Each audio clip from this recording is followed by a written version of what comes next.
In 1997, a friend of mine showed me Resident Evil on the Sega Saturn, and I'll be honest, nothing was ever the same for me after that day. Resident Evil was so incredibly unique to the gaming landscape of the time. It had these fixed camera angles which made it look like you were playing a movie, these high-quality pre-rendered backgrounds, and absolutely abysmal voice acting. This house is dangerous. There are terrible demons. Ouch! Seriously, I just couldn't get enough of it. But more than all that, it introduced me to something that would become a lifelong obsession. Zombies. Around the mid to late 2000s, there was an absolute avalanche of zombie media. You had Dead Rising, Left 4 Dead, Call of Duty had zombies, Yakuza had zombies. Did you know Steven Seagal made a zombie flick? Because I sure as fuck didn't. The 90s was completely different though. Resident Evil was the first time I'd seen zombies portrayed like this in a game. Yeah, I mean, it's not like they were unheard of in games before this, but they were always portrayed in this cutesy, colourful sort of way. Now, this was different. It was gritty and gory, and if you hit a game over, you got eaten by these motherfuckers. There were plenty of zombie movies around at the time, but you were completely reliant on what was shown on telly or what was available at your local video store, or in my case, what my mother would allow me to watch. Zombies were in general a pretty niche genre in the public consciousness, with one exception. The Living Dead trilogy by George Romero, which consisted of Night of the Living Dead from 1968, Dawn of the Dead from 1978, and Day of the Dead from 1985.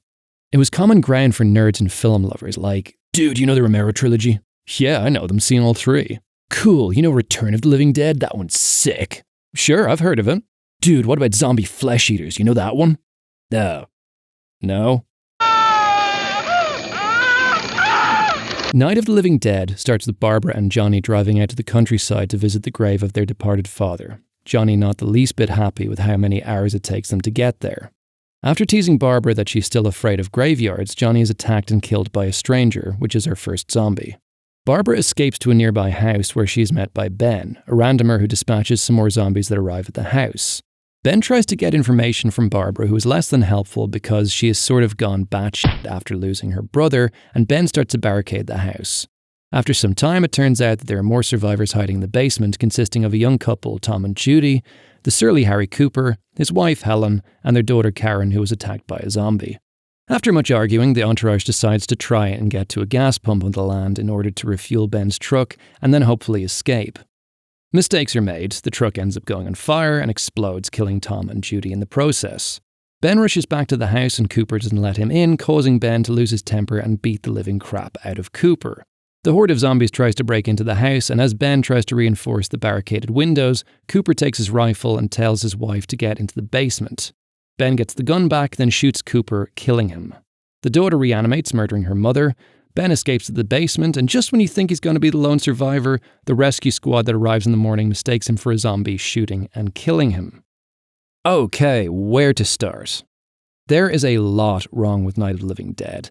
It's one of those movies that every time I watch it, I enjoy it a little less. The bit that ruins it for me is when it's just Ben and Barbara, because it goes on way too long. From Barbara arriving at the house to when the other survivors appear from the basement is 30 minutes. 30 freaking minutes of watching Ben kill a few zombies, hammering stuff, and Barbara not doing a whole lot of anything. There are some nice shots here, but for the most part there just isn't enough to fill what is essentially 1/3 of the whole movie. It's a real shame that Barbara's character was written to be catatonic through most of the story, because the few times when she actually does get to talk, Judith O'Dea gives a great performance, in one case providing very unexpected comic relief. There's supposed to be another broadcast at 3 o'clock. 10 minutes. Oh, only 10 more minutes? We don't have very long to wait. We can leave. Well, we'd better leave soon. It's 10 minutes to 3. I think the best way to describe the movie is uneven. Most of the cast does a good job, but then it's sort of ruined by Tom, played by Keith Wayne, whose wooden acting makes it sound like he's reading off of cue cards. Judy and I are both from around here. We were on our way up to the lake to go swimming, and Judy had a radio, and we heard the first reports about this. So we knew the old house was here, and we came in and found the lady upstairs dead. Then these other people came. We went down into the basement, and put a bar across the door, and it is pretty strong. The pacing is incredibly bad, the story is extremely sparse, and at the beginning there is a shift between day suddenly becoming night, and then at one point when Ben opens the door you can see it's clearly daytime again. This is just sloppy filmmaking, and there's no excuse for it. Night of the Living Dead is often referred to as a low-budget movie, but they were able to raise over $100,000 to make it. And while I know that making a movie used to cost a lot more than it does these days, $100,000 back in 1968 wasn't exactly nothing. If you've never seen it, I guess it is probably worth watching once. But I tell you, this time around, I stopped several times due to boredom and really had to push myself to go back to it. But then in 1990, God damn did they just nail this one. John Russo, one half of the original's writing team, returned as a producer to remake Night of the Living Dead and hired gore effects master Tom Savini of all people as the director. For the most part, the story remains the same while changing a few minor details and one very big one. This remake reminds me a lot of what Frank Darabont did with Stephen King's Shawshank Redemption, fixing any story elements that seemed lethargic or sloppy. Now, I know it might sound sort of condescending saying that art ever needs to be fixed, but let's be honest. The OG Night of the Living Dead had some big, glaring problems. First and foremost, they fixed the pacing issue in the first act. That 30-minute long slog from the original where Barbara arrives at the house to where the survivors in the basement reveal themselves is now a much leaner 19 minutes. And during that time, the exposition that Ben gives us is way more interesting, made better by the fact that Barbara isn't treated as a useless lady-shaped prop. The biggest change in this version is what they did with Barbara. Yeah, she still goes nuts, but instead of her trauma making her withdrawn, she goes full Amazon psycho, which, yeah, definitely makes for a more interesting watch. Is he dead? Is he dead? You're all saying this. Is he dead? Stop it! You're losing it, girl. Ben's character has changed too. I found it very hard to root for him by the end of the original because he just came across as such a dick. Beating Cooper, which, okay, yeah, he did have that one coming, but then murdering the dude. Oh, also, early in the movie, he just straight up clocks Barbara. The remake, while still having Ben as a hot-headed alpha chad, makes him a far more sympathetic character, and Cooper is made so much more slimy. During the climax when Cooper's daughter turns into a zombie and kills her mother, she wanders upstairs. Cooper doesn't want to kill her and then shoots Ben when he tries to put her down. Ben ends up barricading himself in the basement, Cooper retreats to the attic, and Barbara successfully escapes the zombie-infested house, finding help. When they return in the morning, Ben has died from his bullet wound, turning into a zombie. Barbara realizes Cooper is still alive and shoots him in the head for what he did to Ben. I'll be honest with you, I never really felt bad for Ben dying in the original because he just ended up being an unlikable guy. A big angry dude that couldn't control his temper, whereas in this one, I felt really bad when he died. Likewise, I didn't think Cooper deserved to die in the original, but I cheer every time this turd gets ended. I know you could argue the original is more accurate to real life, and the new one is just good guys good, bad guys bad, but I think our revised hero is still very much full of human flaws.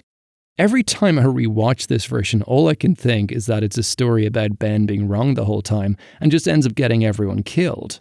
Ironically, if they'd all listened to Cooper and hid in the basement, they would have survived the zombie onslaught, though they probably would have gotten eaten by the daughter, who for some reason they renamed Sarah in this version. From a storytelling point of view, the changes made to the remake leave me so much more satisfied by the end, and this is because I actually care what happens to the characters this time round. Oh, 2 side notes. In both movies, they find what ends up being the wrong keys for the gas pump, but in this version, as Ben is bleeding out in the basement, he discovers the correct one, and it's just such a heartbreaking moment watching him realize that he totally fucked up, and he starts to laugh. The Helen Cooper zombie Ben finds in the basement, I don't know what it is about her, but she's just so freaking cool looking. Even the fact her expression is completely different from the panicky housewife we see during the rest of the movie, there's something so haunting about her design. Everyone in this gives a grade A performance. The range of distress Patricia Tallman portrays is absolutely masterful.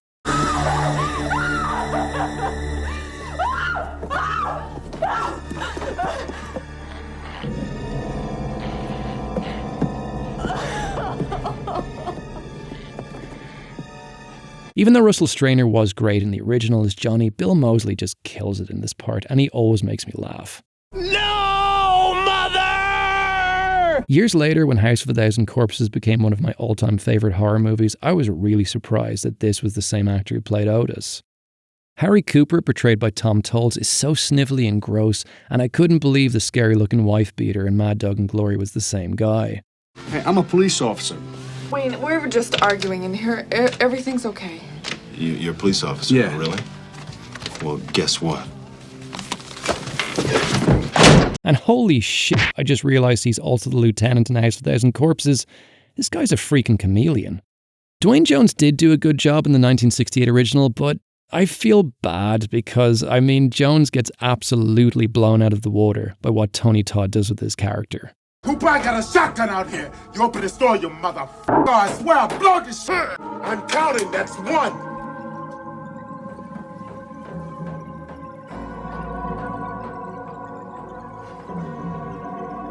What you gonna do, Cooper? That's two. I remember as a teen playing a game called Bloody Roar on the PS1, and every time I beat my friend, I yelled, "What you gonna do, Cooper?" Not having seen the movie, I don't think he had any idea what the f*** I was talking about. Todd is just so unbelievably good in this part. He dominates every scene with his presence. Okay, just look at this for a second. That is some seriously complex conveying of emotions with body language alone. Pissed off, tired, frightened, but at the same time, you know this motherfucker is going to take care of business. There is a single, literally just one thing that Tony Todd does poorly in the whole movie, and it annoys me every time I watch it. Some good old boy comes chasing him. Mean son of a bitch got some kind of hot shotgun like an M16 or something. He starts. What the kind of gun noise was that? I know the original is a classic and all that, but this version is an example of a really good movie. Everything is tight and crisp, and they weren't working with a massive budget, just over $4 million in 1990. And yes, I know with this having a bigger budget, along with the benefit of 22 years of technology and special effects, it's not fair to compare this to the original. But if budget and effects alone made a good movie, then $100 million blockbusters wouldn't end up being dull as shit. Anakin, all I want is your love. Love won't save you, Padme.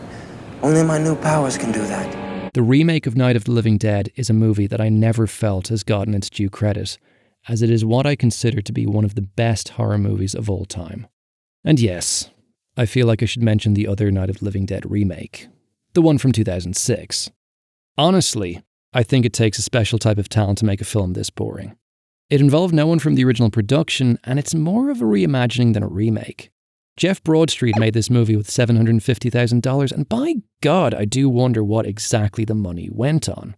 They shot the whole thing on digital. Most of the movie is filmed in a single set, assuming that this is in fact a set and not just like their mate's house or something. Sid Haig of House of a Thousand Corpses. God damn, a lot of House of a Thousand Corpses overlap going on. Maybe he got a really good payday because he was the only known actor in the movie who they slapped front and centre in the box.